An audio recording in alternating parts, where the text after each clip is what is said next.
Dear learners, अस्सलाम वालेकुम। मैं डॉक्टर गज़ाला फ़ातिमा अपने official YouTube channel career corps academy पर आप सबका खैर मकदम करती हूँ। आज हम आपके सामने लेकर आए हैं अपना शो टॉपर्स टॉक, जिसमें हमारे साथ मौजूद हैं बिलाल अहमद ख़ान, जिनका इंटरव्यू आपने लास्ट टाइम भी देखा होगा। सबसे हाईएस्ट नंबर में नेट एग्ज़ाम क्वालिफाई करने वाले थे जनरल कैटेगरी से।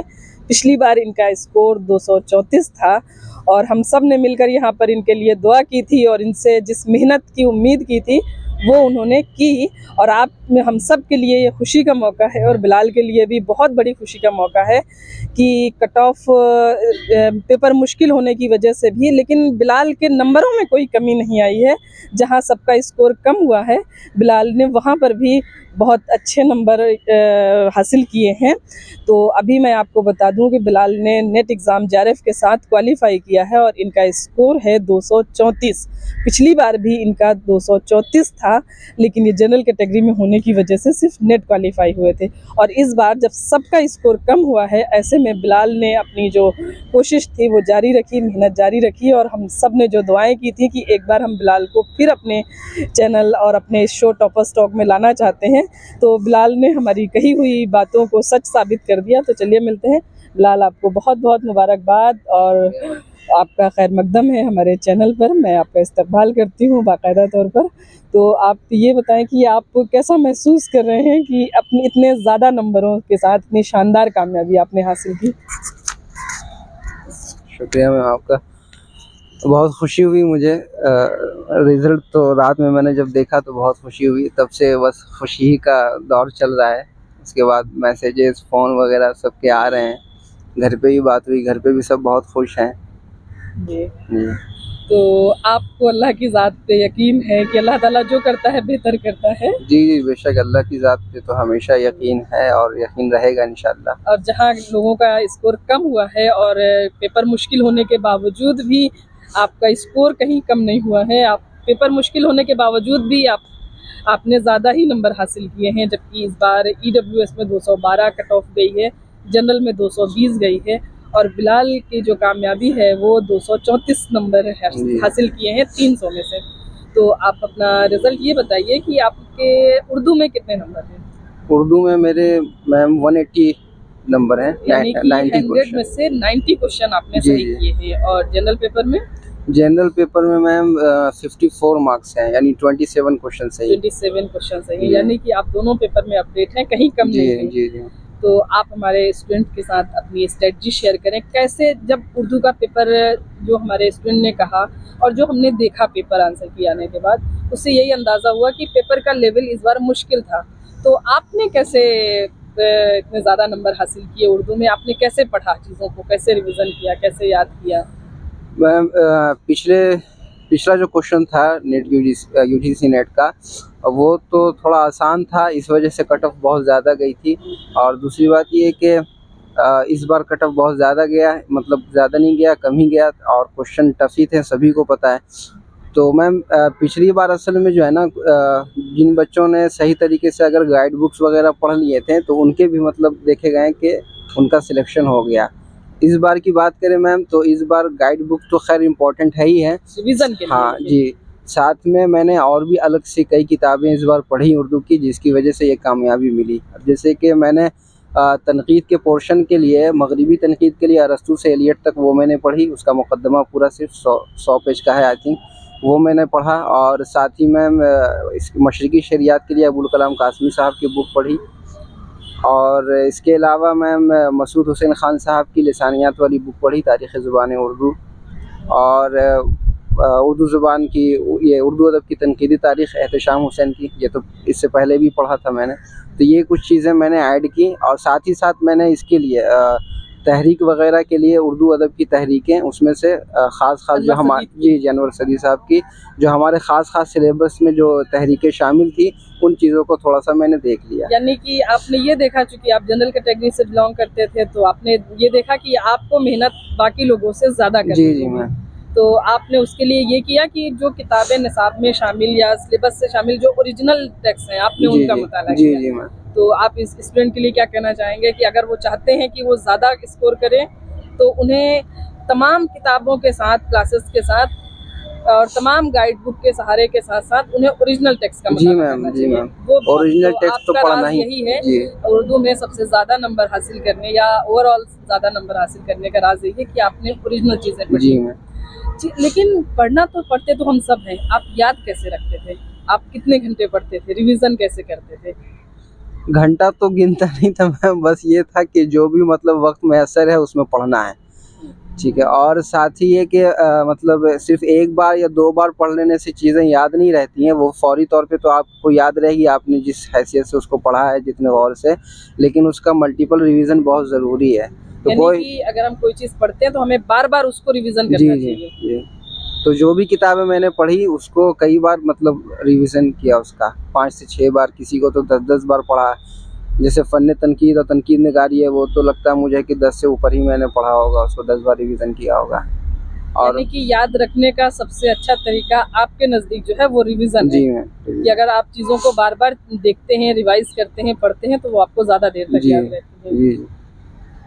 तो चलिए बहुत मुबारकबाद। जी, जनरल शुक्रिया पेपर के कैसे आपने तैयारी की? जनरल पेपर का मैम वो तो मैंने जो है यूट्यूब से, कई लोग पढ़ाते हैं यूट्यूब पे, तो मैंने यूट्यूब पे ही, वो भरत कुमार हैं, उन्हीं को मैंने फॉलो किया, वहीं से मैं पढ़ता था, वहीं से मैंने नोट्स बनाए और वो क्वेश्चन वगैरह लगाता था, बस ये किया और कुछ नहीं। ठीक, तो आप हमारे व्यूअर्स को क्या कहना चाहेंगे? हम सबको आपसे बहुत उम्मीदें थी, आपने उसको कायम रखा, उसका कितना प्रेशर लिया आपने? कैसे आपने खुद को, क्या हर वक्त ये बात याद आती थी कि मैम कह रही थी कि मैं एक बार और लाना चाहती हूँ, हम उम्मीद करते हैं? हाँ, वो चीज़ तो ज़हन में थी ही हमेशा से, और साथ में ये भी था कि इस बार तो क्वालिफ़ाई करना है, चाहे जो भी हो जाए, किसी भी हाल में इस बार निकालना है। इसी वजह से मैंने मेहनत भी की और लगा रहा इसके पीछे। तो एक बार हमारे नए लर्नर्स के लिए या व्यूअर्स के लिए आप एक चीज़ ये बता दें, आपका ताल्लुक़ कहाँ से है? इनका पिछला इंटरव्यू मौजूद है जहाँ पर इन्होंने अपनी तालीमी सफ़र, तमाम चीज़ों के बारे में गुफ्तगू की है, आप वहाँ भी देख सकते हैं। और रही बात मार्क्स की, तो मार्क्स वहाँ पर भी इनके 234 थे जब कट ऑफ बहुत हाई था, पेपर आसान था, और आज जब पेपर बहुत मुश्किल हो गया था, कट ऑफ भी थोड़ा बहुत नहीं बहुत ज़्यादा कम हुआ था, तब भी उन्होंने अपनी वो शानदार जो नंबरों का जो रिकॉर्ड है वो कायम रखा है, और 234 नंबर 300 में अभी भी इनके हैं। तो आपका ताल्लुक़ कहाँ से है? इन शॉर्ट आप बता दें, आपका तालीमी सफ़र क्या रहा? जी, मेरा ताल्लुक़ तो धनबाद से है, सब जानते ही हैं, जो लोग पहले से जानते हैं, देख रहे हैं आपके चैनल को, तो मेरा ताल्लुक़ धनबाद से है। और वैसे तो मेरे वालिद साहब बिहार के थे बाशिंदे, लेकिन वो बाद में धनबाद में शिफ्ट हो गए आकर के, तो अभी हम लोगों का सबका वहीं रहना सहना है, धनबाद में ही। और तालीमी सफ़र की जहाँ तक बात है, तो मैं अल्हम्दुलिल्लाह हाफिज़ भी हूँ, आलिम भी हूँ, और उसके बाद फिर जामिया ही से ग्रेजुएशन किया, पर्शियन लैंग्वेज से, मास्टर किया जामिया ही से, उर्दू से। और अभी आप क्या कर रहे हैं? और अभी तो फ़िलहाल मेरा बीएड चल रहा है अल-फलाह से। ओके, तो बहुत मुबारकबाद बीएड के लिए भी। उम्मीद करते हैं कि आप जल्दी से सीटेट भी हो जाएं। जी इंशाल्लाह। और हमारे स्टूडेंट्स को, लर्नर्स को, चूँकि हम अपने प्लेटफॉर्म पर यूजीसी नेट गाइडेंस क्लासेस के साथ साथ आने वाले दिनों में, जैसे कि डीएसएसबी ने बहुत सारी वैकेंसीज का ऐलान किया है, उसमें सीटेट पे भी है कि सीटेट होना ज़रूरी है, तो हम चाहते हैं कि आपको क्वालिफाई करें, तो ताकि हम अपने स्टूडेंट को उस बारे में भी गुफ्तगू कर सकें। और क्या कहना चाहेंगे आप हमारे स्टूडेंट को, और अपनी इस खुशी को कैसे शेयर करना चाहेंगे, या अपने जो आपके छोटे हैं, जो छोटे बहन भाई हैं आपको, आप उनको क्या टिप्स देना चाहेंगे, वो कैसे पढ़ें और कैसे? और सबसे बड़ी बात कि मैं जानती हूँ कि पिछली बार आपको, क्या हम सबको बहुत दुख हुआ था, हम सबको उम्मीद थी कि आप टॉपर्स में हो सकते हैं 234 नंबर में, जहाँ हम टॉपर्स में उम्मीद आपका नाम गिन रहे थे, वहाँ पर आपका जारब भी नहीं हुआ था, सिर्फ नेट हुआ था, और महज 1% भी नहीं, उससे भी कम, 200 अगर परसेंटेज में देखें तो उससे भी कम था, सिर्फ एक क्वेश्चन से आपका रह गया था। तो आपके लिए मुश्किल दौर था, लेकिन उस वक्त भी हम लोगों ने मिलकर अपने गम को नहीं देखा, जो हमें खुशी मैसर आई थी हमने उसको सेलिब्रेट किया था। तो आपके लिए मुश्किल मरहला था, तो कैसे आपने खुद को रिलैक्स रखा, कैसे दोबारा से आपने पढ़ाई शुरू की? अक्सर स्टूडेंट का ये होता है कि जब नहीं होता है तो वो डिप्रेशन में चले जाते हैं, महीनों बाहर नहीं निकलते, सारी पढ़ाई लिखाई सारी एक्टिविटी छोड़ देते हैं। वहाँ पर आपने कैसे खुद को कंट्रोल रखा और नॉर्मल रखते हुए अपनी पढ़ाई शुरू की, वो आप शेयर करें। तो हमारे जिन स्टूडेंट्स का नहीं हुआ, या आप ही की तरह जिनका रह गया, कुछ बेहतर होने वाला है उनके साथ, वो कैसे अपने आप को इस दौर में अभी सर्वाइव करके आगे बढ़े? देखिए, मैं तो सिर्फ इतना ही कहना चाहूँगा कि इंसानी फितरत है, इंसान को जब कामयाबी नहीं मिलती है तो वो मायूसी तो उसको होती है, लेकिन मायूस नहीं होना है, अल्लाह की ज़ात पे उम्मीद रखना है। ला तक़नतु मिन रहमतिल्लाह, अल्लाह ने फरमाया है कि मेरी रहमत से मायूस ना हो, तो अल्लाह की ज़ात पे भरोसा करें और साथ ही साथ आप मेहनत करते जाएँ। आपको मेहनत जो है करना ये शर्त है, और अपनी स्ट्रेटजी भी अच्छे तरीके से अच्छी स्ट्रेटजी रखें, तभी आप जो है मंज़िल तक पहुँच सकते हैं। तो मेरी जहाँ तक बात है तैयारी की, तो वो तो मैंने बताया, और आपके जो नाज़रीन हैं मैं उनको ये बताना चाहूँगा तैयारी के लिए ख़ास कि देखिए, आपको गाइड बुक तो पढ़ना ही पढ़ना है हर हाल में। गाइड बुक, क्योंकि वहाँ पे आपको सारी चीज़ें जो है ना एक जगह पे मिल जाती हैं। अब आप अलग से सारी चीज़ें लिखेंगे तो उसमें आपका टाइम वेस्ट होगा। तो वो गाइड बुक कोई भी आप एक उठा लें, आप वो गाइड बुक पढ़ें, और साथ ही साथ ये जो किताबें मैंने अलग से जो बताई हैं, ये किताबें आपको पढ़ना ही है। जैसे अरस्तू से एलियट तक हो गई, मशरिकी शरियात हो गई अबुल कलाम कासमी साहब की, उसके बाद उर्दू की लिसानी तश्कील है मिर्ज़ा खलील अहमद बेग साहब की, ये पढ़ें आप। और तनकीद के लिए एक वो नूरुल हसन नकवी साहब की फ़न तनकीद और तनकीद निगारी, ये भी पढ़ें आप। और उर्दू अदब पूरा जो लिटरेचर है उसके लिए आप दो में से कोई एक किताब, चाहे नूरुल हसन नकवी साहब वाली पढ़ लें या फिर एहतशाम हुसैन साहब वाली पढ़ लें। ये किताबें आप पढ़ें, और अगर मौका मिले तो आप उर्दू अदब की तहरीकें भी पढ़ें। अनवर सदीक़ जी। और तरक्की पसंद तहरीक के ताल्लुक से अगर कोई कंफ्यूजन हो आपके जहन में, तो खलीलुर रहमान आज़मी की किताब जी तरक्की पसंद तहरीक जी वो बहुत अच्छी है उस ताल्लुक जी से। जी तो बहुत शुक्रिया कि आपने कुछ अहम किताबों के नाम बताए। मशरिकी शरियात जो अबुल कलाम कासमी साहब की किताब है, जब जिस ज़माने में हम लोग अलीगढ़ में थे तो तनकीद हमें अबुल कलाम कासमी साहब पढ़ाते थे। अच्छा, अब तो अल्लाह उनकी मग़फ़िरत करे, जन्नतुल फिरदौस में आला मकाम अता करे, इस दुनिया में नहीं रहे, लेकिन उस ज़माने में वो हमें तनकीद पढ़ाते थे और हमने उनकी किताब उन्हीं की ज़बान से बाकायदा तौर पर क्लास में पढ़ी। वाकई तनकीद के लिहाज से एक बेहतरीन किताब है, आप उसको पढ़ेंगे। ज़बान थोड़ी सी मुश्किल है, लेकिन अगर आप उस लेवल पे जाकर खुद को अपडेट करेंगे, और आप जो एग्ज़ाम देने जा रहे हैं उस एग्ज़ाम को अपनी नज़र में रखें कि आप जो एग्ज़ाम देने जा रहे हैं वो नेशनल एलिजिबिलिटी टेस्ट है। उस एग्ज़ाम को पास करने के बाद आप असिस्टेंट प्रोफेसर के लिए अहल हो जाते हैं, यूनिवर्सिटी और कॉलेजेस में पढ़ाने के लिए अहल हो जाते हैं।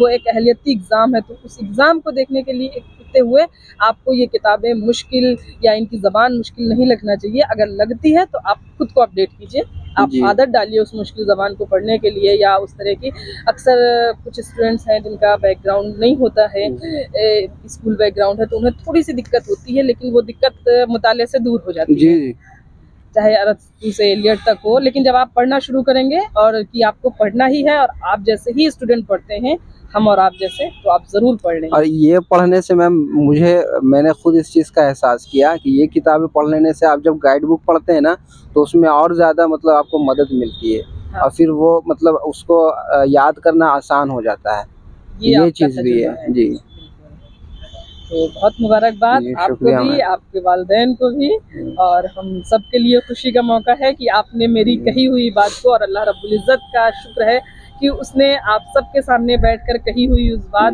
को जो मैंने आपके सामने कही थी, अल्लाह ने उसे कबूलियत का शर्फ बख्शा, और ये कबूलियत तभी हुई है जब आपने मेहनत की है। तो मैं आपको एक बार फिर से मुबारकबाद पेश करती हूँ, और बहुत शुक्रिया हम सब का एतमाद बनाने के लिए। मैंने इसी टेबल पे बैठकर यहीं पर कहा था कि इंशाल्लाह हम आपको फिर अपने चैनल पर लाएंगे, तो आपने नेक्स्ट एग्ज़ाम में ही वो कर दिखाया, तो बहुत मुबारकबाद आपको।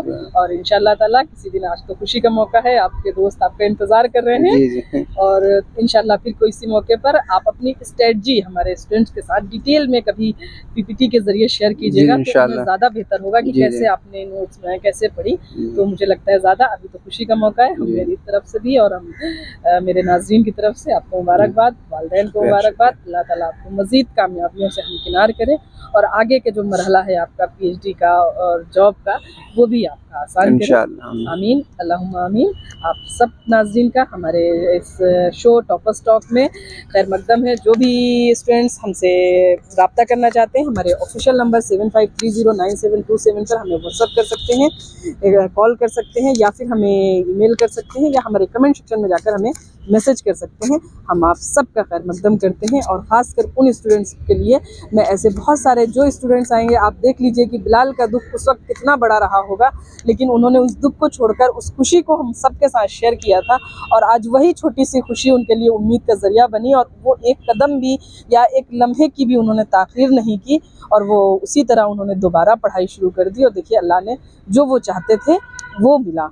और ज़िंदगी ही एक इम्तिहान है हम सब की, सो उसमें फेल और पास ज़िंदगी होती ही इसीलिए है कि उसमें अगर आप फेल नहीं होंगे तो आपको पास होने की खुशी कैसे होगी। तो ज़िंदगी इम्तिहान है, कामयाबी सबको मिलेगी, बस उस कामयाबी के लिए जो मेहनत दरकार है आप वो मेहनत तक पहुंच जाएंगे तो ज़रूर मिलेगी। आप सबका बहुत शुक्रिया, और मैं एक बार फिर से आप सबका खैर मकदम करती हूँ अपने चैनल पे। बिलाल आपका भी शुक्रिया हमारे साथ जुड़े रहने के लिए, बहुत शुक्रिया।